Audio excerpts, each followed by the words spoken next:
tone deafness really gets me going. Yeah, or it's just discussion. Honestly, I find it quite heartbreaking. Yeah, me too. Because it's most likely not what's happening, but somebody told you that, or you're telling yourself that. That's sometimes also the case. Yes. And I'm like, no, you're just, if you're telling it yourself that, then you're using it as an excuse. Yeah. And Or a defense. A defense. Yeah. I like that. If you want to learn it, you can learn it. Absolutely. And that doesn't mean it's not going to be challenging. And that's okay. And it might take a bit. It might take a couple weeks, months. It's maybe. not supposed to be easy. Yeah, it's going to take months. The learning science says it's going to take at least 6 weeks to learn the first stage of something new.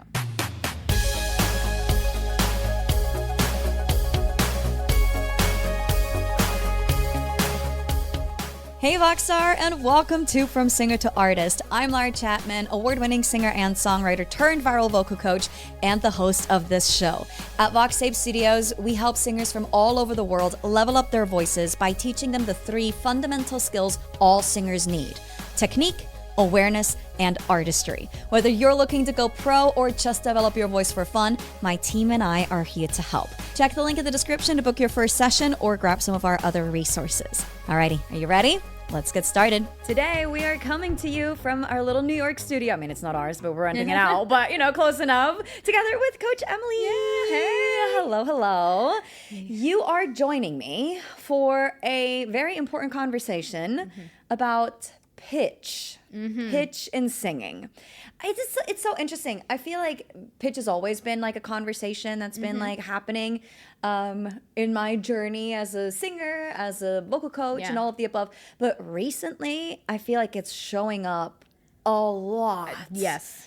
And Same. Like with the whole like autotune conversation and like people saying if you have to use autotune you can't sing, and like, oh, but there's so many nuances to all of this. I'm like, oh my god. Yeah. So this is why I wanted to talk with you about pitch, because every time we have somebody that comes across our studio that's like, okay, we need to work on pitch a little bit, make sure that the notes are mostly there.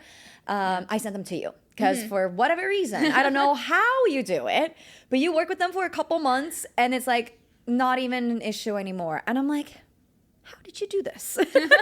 So I'm very glad to have you here in the studio today. Yes, I'm really happy to talk about it because it's something like I was thinking, I want to start out with just like entering the conversation of like pitch is not a moral, being on pitch is not a moral event. I feel like a lot of people put a lot of pressure on themselves, especially people who are challenged with like hearing pitch and then making that connection to singing the same pitch, matching pitch. Yeah. It's something that's been, like you said, it's been showing up a lot lately, and I don't know why, but or I don't know why it's been showing up, but yeah, that I think there are a couple routes to go down, but the first thing I want to say is that you're not a bad person or a bad singer if you struggle to match pitch.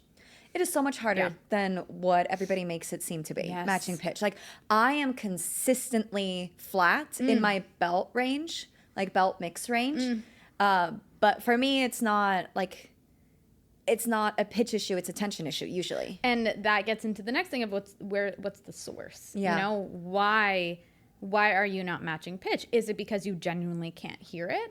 Is it because there's a mind-muscle connection that has never been worked on before? I think it also, or is it tension? Is it airflow? There are so many things there's so many things that are just obstacles in your way, and it's just a challenge. Or is it ear training and you actually can't hear it? Yeah, right? Exactly. Yeah, is it just ear training? That was for me the longest time the problem. Like in my belt, because I was so loud. Yeah. Because I had no control over my volume in my belt, I couldn't hear. Yeah. When I was on or off pitch.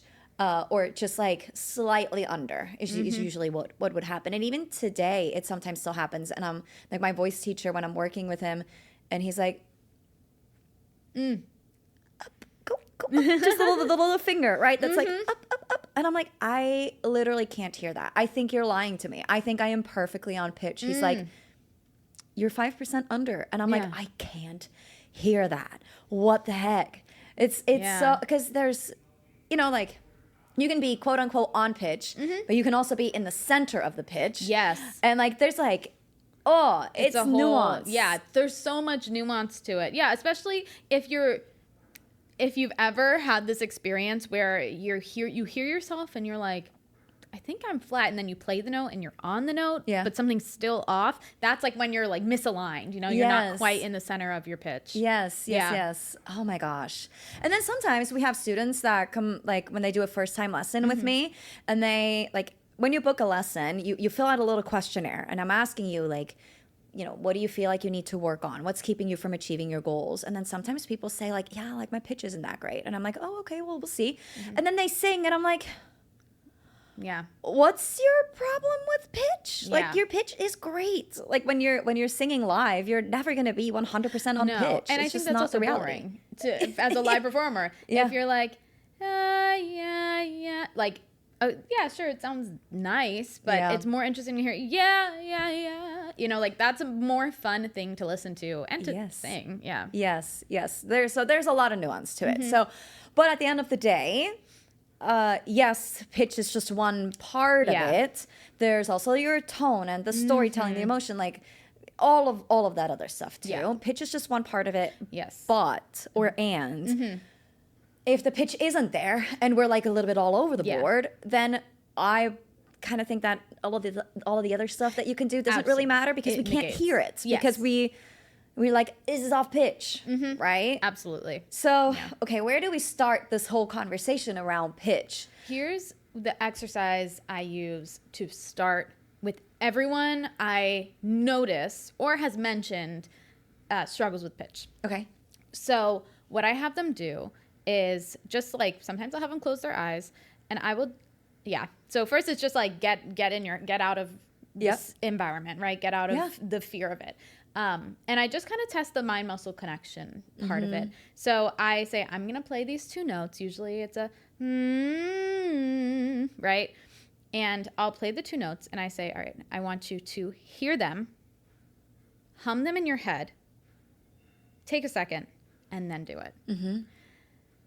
And often, very, very often, that solves the problem. Wow. And that solves it because they're so stressed out about getting the note right that they're not actually taking in the notes as information. Yeah. And so it's like, especially if you're like, if you feel like you really struggle in exercises, but you're pretty much fine in songs for the most part, that's probably where you're sitting. And that's also a gauge for me of if they do that and then they're really far off, then I start problem solving. Trying to figure out, you know, what's the next step. Are we at the top of their range and they're just slightly under and it's like, oh, your voice doesn't know how to work through these challenges at the top of your range or bottom of your range? Or is it your training? That's usually where I start figuring that out. Okay. The closing your eyes thing that you mentioned at the very beginning. Yes. It's almost like you're removing one of the senses. Yeah. So you can focus more on the hearing sense. Yeah. And it's also a mental thing too. Yeah, no, for sure. I love that. That's a very good like little trick to just kind of like center yourself again. Be like, hold on. And also giving yourself the time, right? Like hearing it, humming it in your head, taking a moment, right? And then doing it. I usually, like when I'm working with a singer in a first time lesson and they're struggling with pitch, that's usually what I do with them. So it's good for me to see like, okay, I'm doing the right things. I'm doing the right things. yes. Yeah. Well, and then that also is like, if they hum it in their head and it's not the pitches that, and then they sing something that is not the pitches that you played and they don't know that, or the singer doesn't know that, then that's where you know, okay, this is ear training. Okay. This is ear training. And sometimes it can take a little bit of time to figure out the best approach with that student because some people work really well with slides. Some people, slides just totally throw out their target notes. Or some people work in small, I often will work on like a do, re, mi, re, do situation. Okay. Very small. And staccati, coordination exercises mixed with pitch matching to teach your body, when I hear this, I do this. Yeah. Can you give us an example for that? Yeah. An example would be if I want you to match, and can you just sing a random note as if you need ear training? Just harmonizing to it. Well, we can talk about that later. But so what I'll ask there is, did you feel like that was right on the note, below, or above? Well, that was above. Yeah. I know that. But Yeah. And so, and I will say, often they'll either be in the right direction or think they're close to the note. Mm-hmm. So because it was above, I said, okay, let's take that note and let's just slide down. We did nice. Yes. We'll do that 3 or 4 more times. Usually 4. 4 is the magic learning number. So we'll do that 4 times, and then we'll do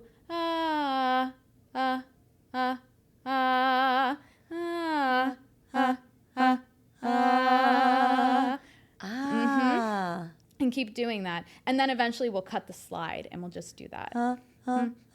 That first note was flat. Yeah, exactly. So we start there. And then what I always think is really important in these pitch lessons, after about 15 minutes, sometimes 20 if like we're both really in it. Yeah. But about 15 minutes, we got to go do something else. Yeah. Got to do something else, especially if it is a challenging ear training session, because you're not going to get the notes right if you feel like you aren't doing a great job. Yeah. You know? And then you're in the frustration, and then that just makes it worse. Exactly. So then we switch to something, and even if the entire song is off pitch, maybe we'll work on pitch a little bit. We work on something else. Because there's probably something else going on with the voice too.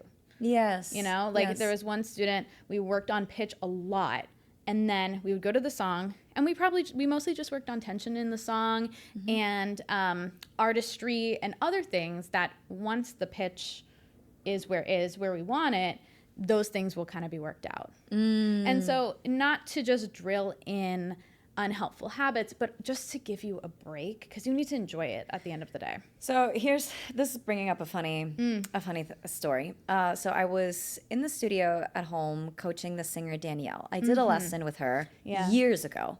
And so we recorded a session and we posted it on all the platforms. And then there were people saying like that I don't know at all, me as the vocal coach, what I am talking about, because she was struggling with pitch. And we were not just the entire hour long talking about pitch, we were talking about other things too. And at one point, more than one point, but there's a specific point that we're talking about where I said, nailed it. That was great. The pitch was off. But what I asked her to do, she did. Yes. Right? And she did exactly what I asked her to do there. Just the pitch wasn't quite right. Yep. And I said nailed it.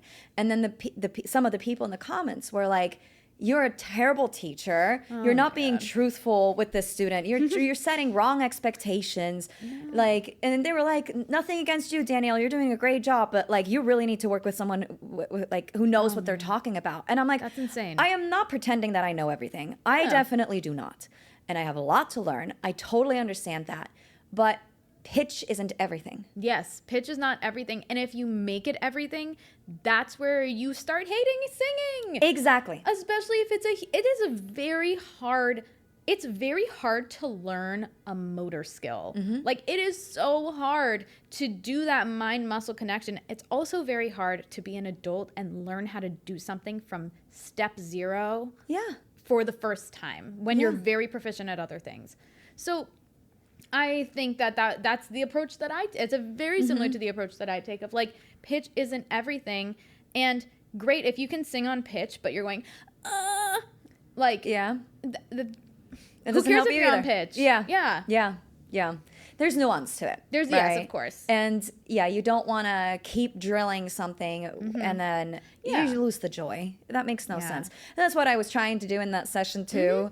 And then, haters gonna be hating. You always find something of course to bitch about, and like that's totally fine. But at that point, like I just wanted to make sure that like Danielle is not getting hurt in the process of this, because that's not fair. Not at all. So anyways, pitches and everything. And okay. So I remember you were working with a singer from LA, originally from Spain, but moved to LA, originally speaking Spanish, English second language. And he was struggling with pitch. And then 3 months later, like I sent him to you. And then 3 months later, he was singing a song in Spanish. It was with me, he was doing a song in English. With you, he was doing a song in Spanish, and nailed it. Like 90% of the time was there, compared to before. It was a little bit all over the place. And I remember in that session, it's like he actually went a little bit sharp. So instead of just constantly being under, he actually we found so much range expansion. I think we mostly did tension work, and he was one of my first students with you as well, and one of my first students in general. And we did a lot of speech. That's actually my next step, is speech-like work. You know, speaking to singing, just getting used to what singing is. Speaking to singing, we detangled tongue and jaw, decoupled them. Then we realized, oh, your range goes way, way up. I also, you know, he mentioned something. He was like, oh, I have this song. It's in Spanish, though. I'm like, do a song in Spanish. Yeah. Why not? Totally do a song in Spanish. I've worked with people who've done songs in a bunch of different languages that I don't know. And I said, what I can help you with is the technique. What I can help you with is like pronunciation. If articulations, that's a little different. But like with how you pronounce it, you know, like I know what I know, and I'm not going to pretend that I don't when it comes to things I really have no experience in. But it was. He also was he was a great practicer. Nice. That helps. That helps a lot. He'd be like, oh, I did all this week. But yeah, the speech-like singing.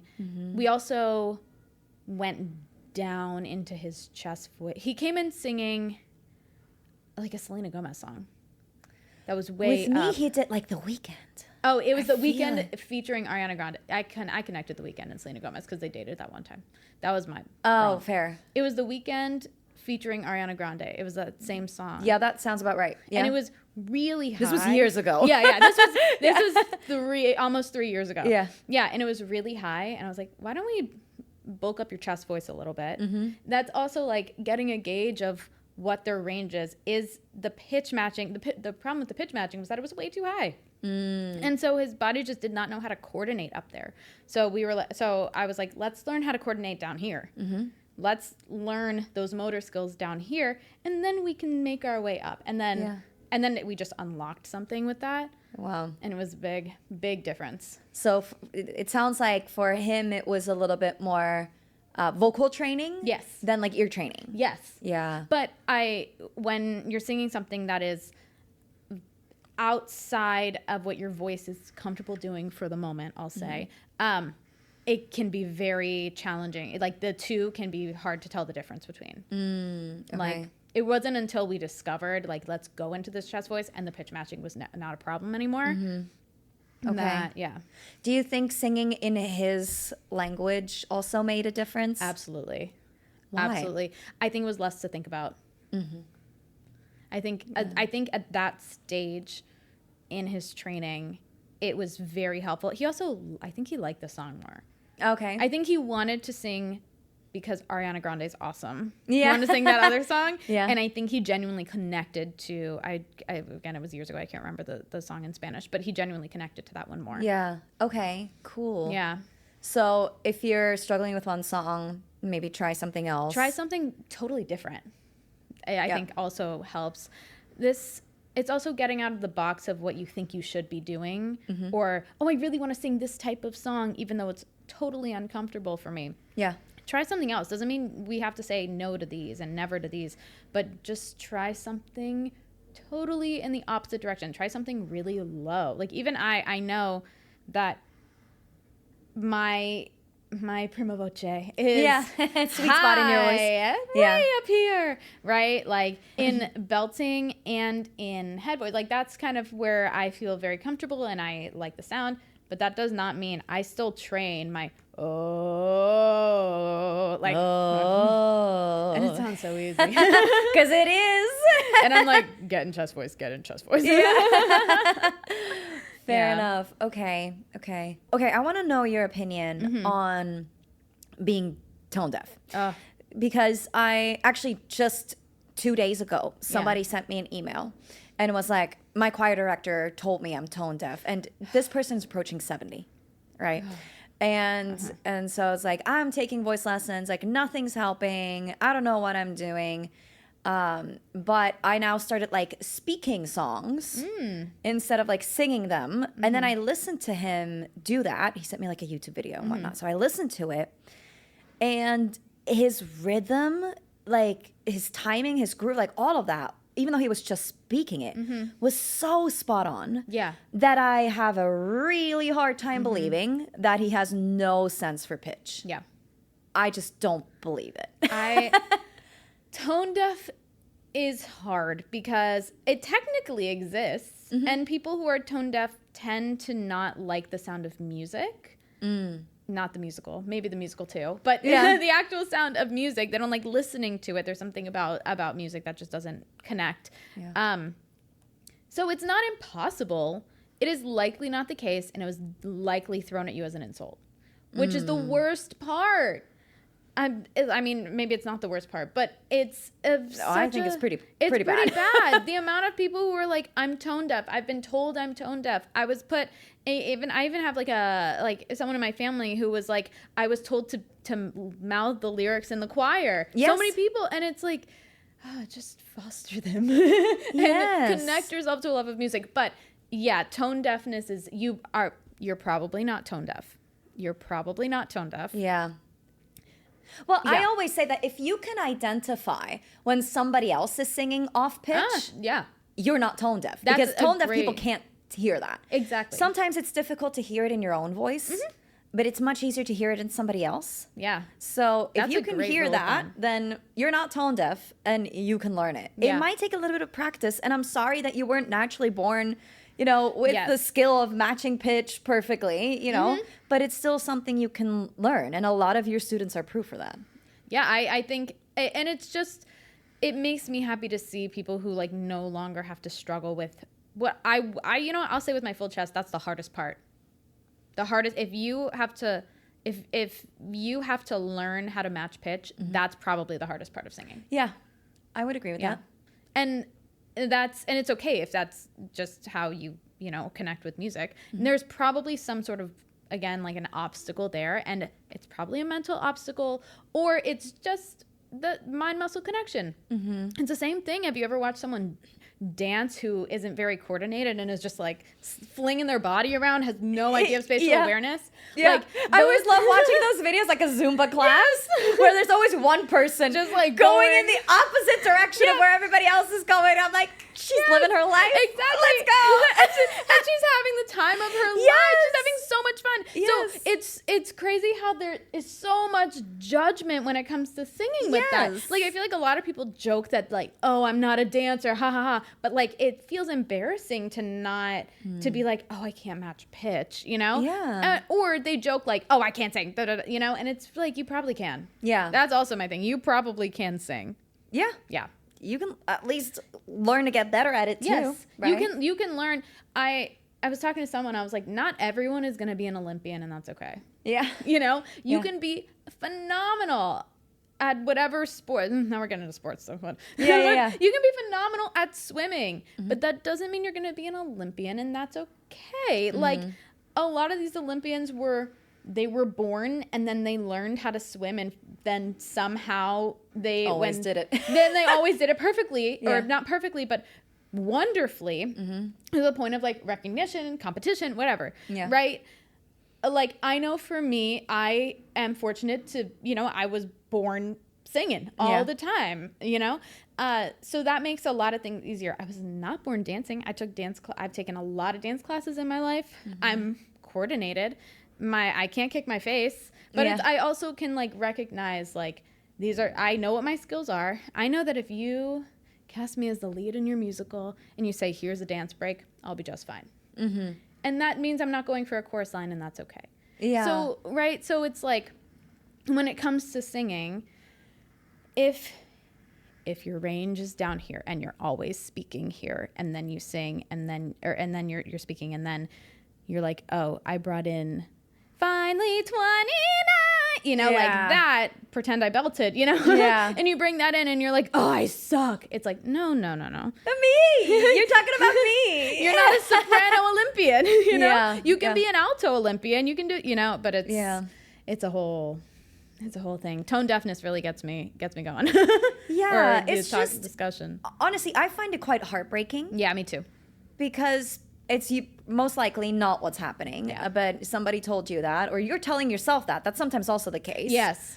And I'm like, no, you're just, if you're telling it yourself that, then you're using it as an excuse. Yeah. And or a defense. A defense. Yeah. I like that. If you want to learn it, you can learn it. Absolutely. And that doesn't mean it's not going to be challenging. And that's okay. Like, and it might take a bit. Like, it might take a couple weeks, months. It's not supposed to be easy. Yeah, it's going to take months. Learning science says it's going to take at least 6 weeks to learn the first stage of something new. Right? Loosely. Yeah. So if after 7 weeks you're like, oh, I cannot get it. Just give it some time. Yeah. Give yourself grace, because the more frustrated you get with yourself, the harder it's going to be. Yeah. It's like when people say, like, I had steam coming out of my ears, like I start seeing red. It's like, you cannot focus on what's actually happening. No. You cannot take things in as information. That's the biggest thing, taking notes in as information. And that's why you only work on pitch for 15 minutes in a lesson, and then you do something else. Because there's so many other things to work on in general, but also to enjoy about music. Yeah. Like that's actually, I really do enjoy working with people who are learning how to match pitch, because I feel like I'm presented with an opportunity to help someone love music, regardless of where they sit with it. Yeah. And I feel like I think that's also what helps, because I'm so like, let's do this. Yes. You know, I'm so into it. Like, I try to bring energy that isn't like, that was wrong, you know? Yeah. And I do believe that it takes a special person for that. I do have a lot of patience. Yes.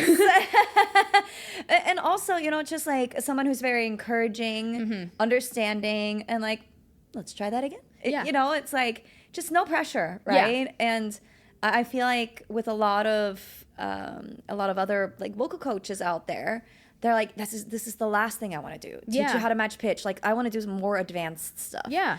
But then, you know, that they're just not the right person to teach this specific skill. And that's fine. You know, like that could be a whole other conversation. Because you work with phenomenal students does not automatically make you a phenomenal teacher. I wasn't going to say anything, but we cannot take credit for somebody else's success. It's just not how it works. I actually remember being in high school, and I had started working with someone. And I was talking to someone else who I did educational theater with, and I was like, this person like has helped me so much. And the person I was talking to was like, you started working with this person with that voice. Yeah. That voice did not show up when you started working with them. So just know that you did that. Yeah.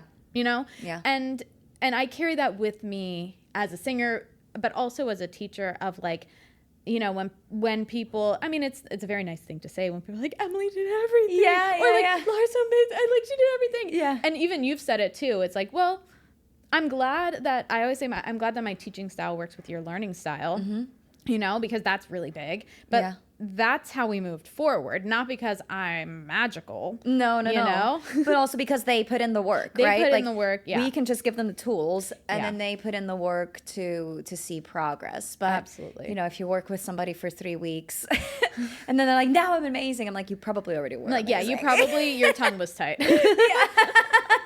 Oh my gosh, that's hilarious.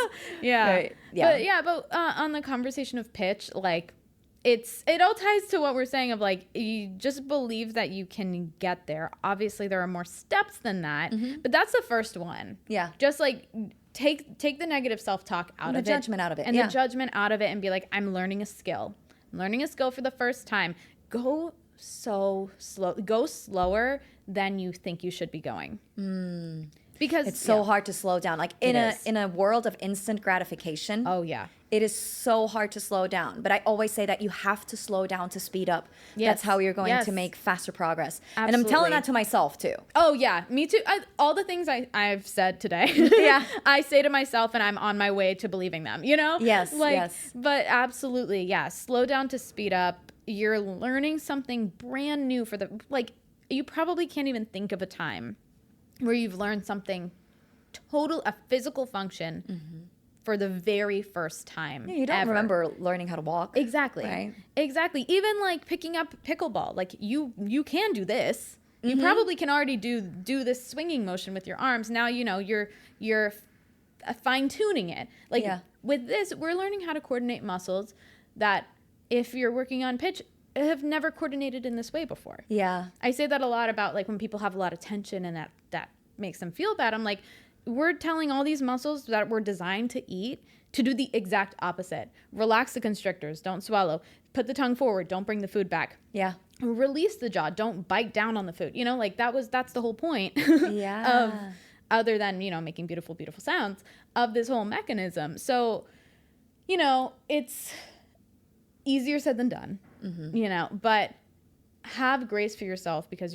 you're training muscles. And if we could just tell our muscles what to do, that would be awesome. Yeah. But if we could, I would have my splits. Yeah. Yes. Tell me about it. I could never do it. Yeah. Can never do the splits. Ugh. Oh my gosh. Okay. Well, I find this whole conversation very fascinating and also very much like, okay, I'm going to be okay. Yeah. You know? Yeah. I don't know the word for that, but Just like comforted a little bit. comforted. Yeah. Yeah. I could only think of calming, but I'm like, that's Yeah. not quite the right word. Yeah. Comforting. Comforted and the fact that you're gonna be okay. It's okay if you don't match the pitch that you think you're supposed to be matching. Yeah. You will. Yeah. You'll be able to do it. Well, Just and gotta then get there's there. the whole conversation with like people who like what I was saying in the beginning of this was like, you know, sometimes people say, I'm struggling with pitch. And then I hear them and I'm like, you're not struggling with pitch at all. Right. So I just think understanding that there are so many layers to singing and that pitch is just a small part of that. Yeah. And that when you are singing live, you're probably not going to be 100% of the time on pitch because like we're so used to hearing edited vocals now. Yes. Like even on social media, everything's edited. Everything's edited. And Yeah. by the way, our podcasts, they're not. Woohoo! We do not add any autotune on any of the singers that we're working with or not even reverb or anything. It's all just dry vocals because I think it's important that people learn to like that they just get exposed to what does real singing sound like because it's very different. And that doesn't mean that autotune is a bad thing. Not at all. I'm a big fan of it. But that's a conversation for another day. We don't need to get into that because otherwise we'll still be here in 3 hours from now. But I do think that it's important that we understand that what we're hearing every day is not what's coming out of somebody's mouth. And we can't compare that. Like sometimes people are like, I want to make this sound fuller and bigger. And I'm like, you can't. Like, it's physically not possible. Exactly. That's what, you know, all these plugins are for. Like they'll do that for you. Yes. And also a lot of times what you're hearing in recorded music, that's layered. Like you do doubles. And it's just like you record the same thing, like exactly the same phrase 4 times or however many times your vocal producer tells you to. And then, you know, that's what makes it full because you're hearing yourself sing the exact same thing 4 times layered on top of each other, right? That's what makes it full. Yes. But you can't naturally. You can't that. have 4 larynges. That'd be so cool. Oh my God. Oh my, what, stacked on top of each other and they all raise a lower at the same time. And then you harmonize to yourself. It's like, so cool. Not unfortunately not how the human body works. Not yet. You know, maybe in some a million people years. can rock a polyphonic moment. True. That's a special skill. That is a very special skill. That's a very special skill. And often they're not harmonizing with themselves. Well, let me not say often. In the videos I've seen, okay, they're not they're just like they can be like, and then their whistle something. It's just like. Oh wow! There's a really cool video of someone. It's in black and white. I can't remember the title. But that is fascinating. Yeah. Yeah. But yeah. But not necessarily, something we do. Yeah. But on the topic of harmonizing with yourself. Yeah, exactly. Yeah. Exactly. So yeah. Rock what you got. Rock what you got. Yeah. And listen to real voices. Yeah. And then you're like, oh, okay, I see. And even if you go to concerts, we're going to see Beyonce yes! tonight. Oh my God. I'm pretty sure, I don't know. I'm not a part of her production team, but I am pretty sure there's going to be autotune on all those vocals. I would be shocked because, well, it's also like when you go to a concert of this size, like I went to the Eras tour as well. Like, yeah, okay, I'm different. I'm a voice teacher and a singer, and like I love a raw vocal, right? Mm-hmm. But the audience wants to hear what they've been hearing their whole lives, listening to the Eras tour, or what they've been doing, listening to this album. Yes.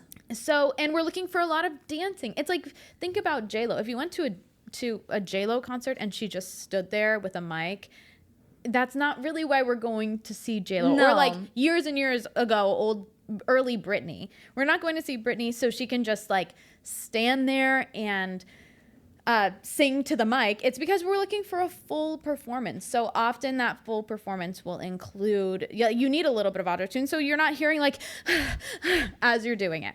You're 100% right. Like now we're not just looking at there's so many layers to singing. Yes. Now there's so many layers to a live performance, like the dancing and all that other stuff too, right? So anyways. We could go on and on forever about this stuff. Starting with pitch, just you're going to be okay. Yes, you're going to be okay. And you can learn it, right? Like, just know that you can learn it, and we're here to help. Emily's here to help.